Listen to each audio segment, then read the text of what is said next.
ಕಾಶ್ಮೀರದ ಪಹಲ್ಗಾಮ್ನಲ್ಲಿ ಹಿಂದೂ ಪ್ರವಾಸಿಗರ ನರಮೇಧದ ಹಿನ್ನೆಲೆಯಲ್ಲಿ ಜಮ್ಮು ಕಾಶ್ಮೀರ ವಿಧಾನಸಭೆ ಅಧಿವೇಶನವನ್ನ ಕರೆಯಲಾಗಿದೆ.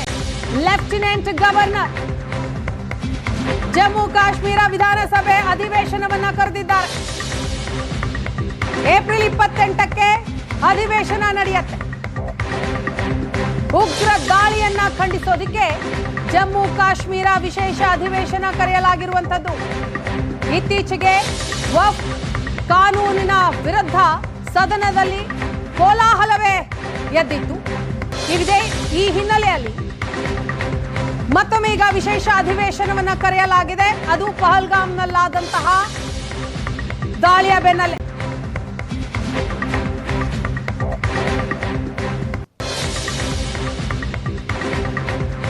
ಲೆಫ್ಟಿನೆಂಟ್ ಗವರ್ನರ್ ವಿಶೇಷ ಅಧಿವೇಶನವನ್ನ ಕರೆದಿದ್ದಾರೆ.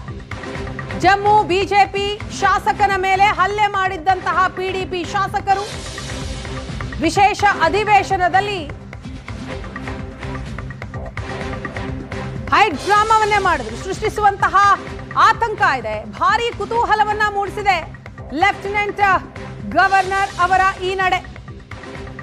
ಪಹಲ್ಗಾಮ್ನಲ್ಲಿ ಉಗ್ರರ ದಾಳಿಗೆ ಭಾರತ ಪ್ರತೀಕಾರದ ಪ್ರತಿಯೊಂದು ಹೆಜ್ಜೆಯನ್ನ ಇಡ್ತಾ ಇದೆ. ಇದರ ನಡುವೆ ಕಾಶ್ಮೀರದಲ್ಲಿ ಹಿಂದೂಗಳ ಹತ್ಯೆಗೆ ಖಂಡನೆ ವ್ಯಕ್ತವಾಗ್ತಾ ಇದೆ. ವಿಶೇಷ ಅಧಿವೇಶನವನ್ನ ಕರೆಯಲಾಗಿದೆ.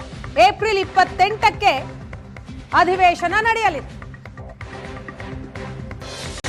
ಲೆಫ್ಟಿನೆಂಟ್ ಗವರ್ನರ್ ಜಮ್ಮು ಕಾಶ್ಮೀರ ವಿಧಾನಸಭೆ ಅಧಿವೇಶನವನ್ನ ಕರೆದಿದ್ದಾರೆ.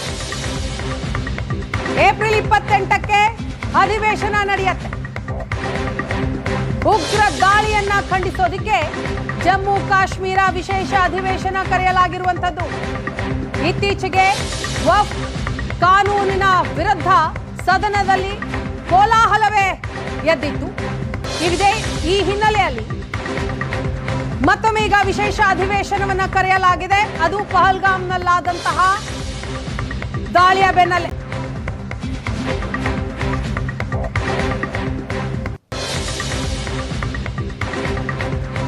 ಲೆಫ್ಟಿನೆಂಟ್ ಗವರ್ನರ್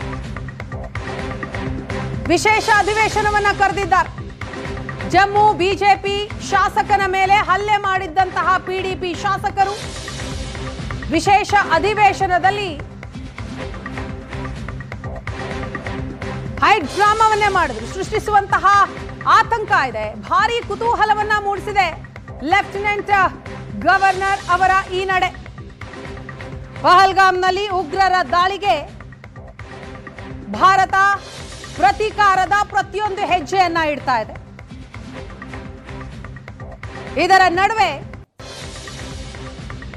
ಕಾಶ್ಮೀರದಲ್ಲಿ ಹಿಂದೂಗಳ ಹತ್ಯೆಗೆ ಖಂಡನೆ ವ್ಯಕ್ತವಾಗ್ತಾ ಇದೆ. ವಿಶೇಷ ಅಧಿವೇಶನವನ್ನ ಕರೆಯಲಾಗಿದೆ.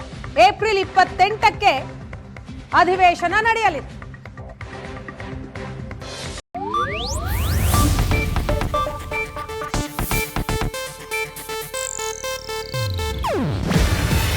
ಇದು ಏಷ್ಯಾನೆಟ್ ನ್ಯೂಸ್ ನೆಟ್ವರ್ಕ್ ಪ್ರಸ್ತುತಿ.